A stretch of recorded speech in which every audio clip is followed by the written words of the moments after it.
What's up, guys? This is Soundwave Jordan here, and I'm back with another video. This time, once again, we're going to be talking about Star Wars Battlefront. Now, in this article, we have tons of questions being answered that most people want to answer at the Star Wars celebration.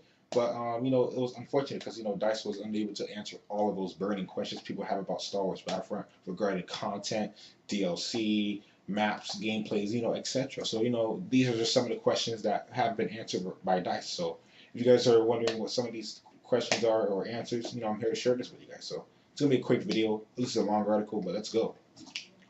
Star Wars Battlefront developer promised no content has been held back for DLC, talks launch issues, and more.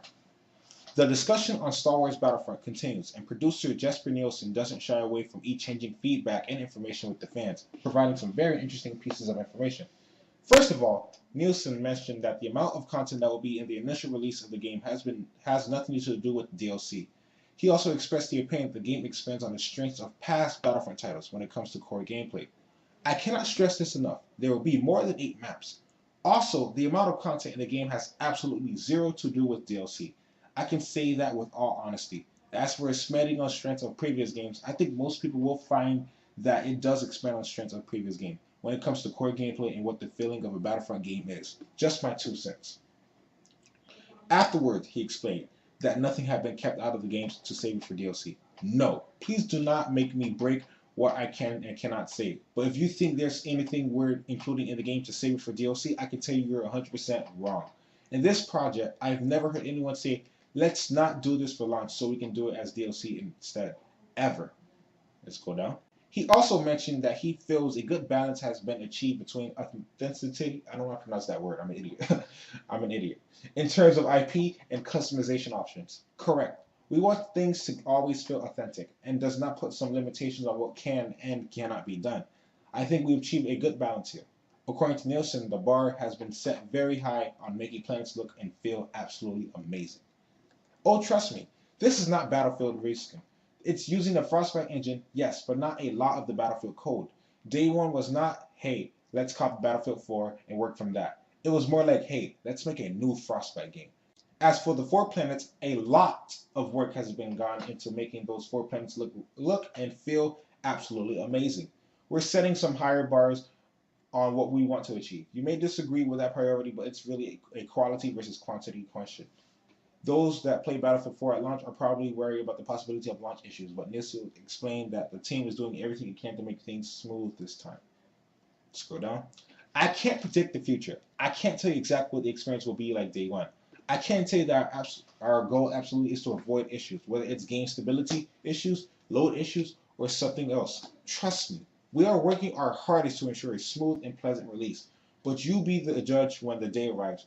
I completely understand people that don't want to pre-order. Okay, so that's at least he's being honest.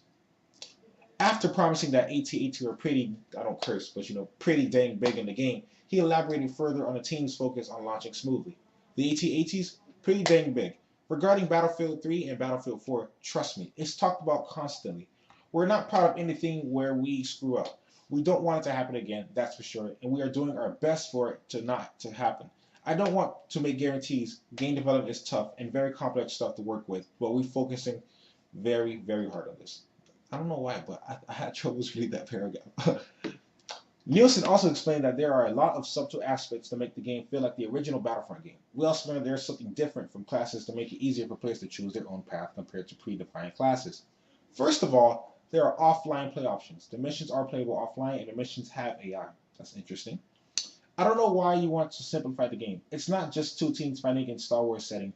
There's a lot of details in the game design, controls, core features, etc. that released to the previous Battlefront games, mainly the original. I mean, just the fact that we're doing both 1-player and 3-player is a testament of that. Wow, I read that weird. But a lot of the details are smaller things, which are harder to explain but needs to be experienced, like how it feels to shoot in the game. Also, please stop with the reduced number of maps. We have more than 8 maps. How many have not been announced yet, but it's more than 8. And we haven't even talked about the area of classes yet. Yes, we're not doing classes, but as Feed mentioned in the interview, there's something different which makes it easier for players to choose their own paths instead of predefined classes. I know you want all the details to know. I guess that was a typo, but now. I know you want all the details now, and they're not there. But stop making conclusions based on assumptions and speculations. That's not beneficial for anyone. Regarding what you call depth maneuvering, before I watch a movie, I've only really sent short, very well cut, and exciting trailers.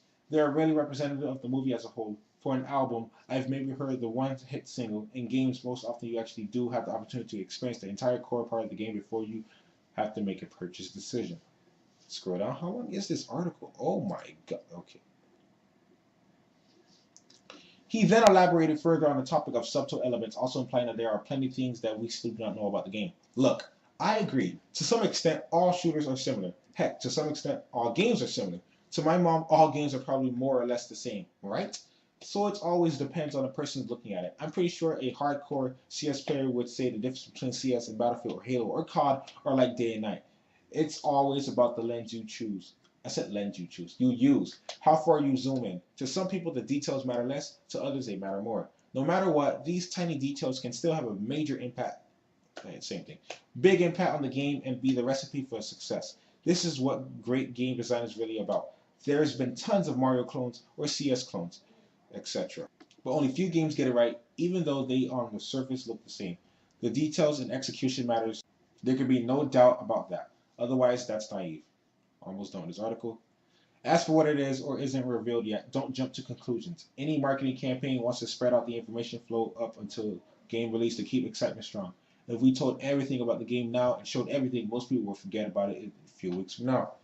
Nielsen also mentioned that the team is still discussing how to handle exactly post-launch updates, but the plan is to remain involved with its development in order to keep people playing. I really can't comment on that, but that's still stuff we're discussing into how to exactly handle. What I can say is that we're just not going to release the game and then ignore it. We want people to keep playing, and it requires that way we stay involved with it. Last one, holy. Finally, Nielsen explained that not everything can be crammed into a single game, expressing his personal hope that there will be more Battlefront games, and that the team will keep expanding and improving on them. Continue expanding? You do know that we are not taking the Battlefront 2 code, a now 10-year-old game, but building a completely new game from scratch with even more advanced and high fidelity sound and graphics. Doing more isn't always better, maybe with time, but you would know this if you work with game development. You can't just cram everything into a single game. Or if you try to do, you may likely end up with a mess. I hope there will be many more Battlefront games, and if DICE continues to work on them, that will continue to expand and improve. But this is not from a development and production perspective as simple as just taking Battlefront 2 and building up upon that. Ugh, that was a freaking long article, but yeah, guys, this is just DICE developers, answering some questions that you guys had for during the Star Wars celebration and couldn't get answers. So, like I said, I just wanted to share this article. This article was freaking long, and there were some mistakes in the paragraphs, but I just kept on going. But like I said, guys, just wanted to share this article. Nothing too big. Let me know what you guys think about it in the comments. So, I guess I'm gonna wrap this video up. If you guys would like to, leave a like, comment, or subscribe if you like to enjoy my content, and will enjoy any other future things. I follow gaming news, and I'm currently following Star Wars Battlefront. So if you guys want some Heroes of Star Wars Battlefront news, hit that subscribe button and share with your friends. I really appreciate it. It means a lot. But like I said, guys, time to wrap this video up. If you guys, once again, thank you for watching. I really, really appreciate it. It means a lot. And yeah, this is Sally Jordan here. Peace late.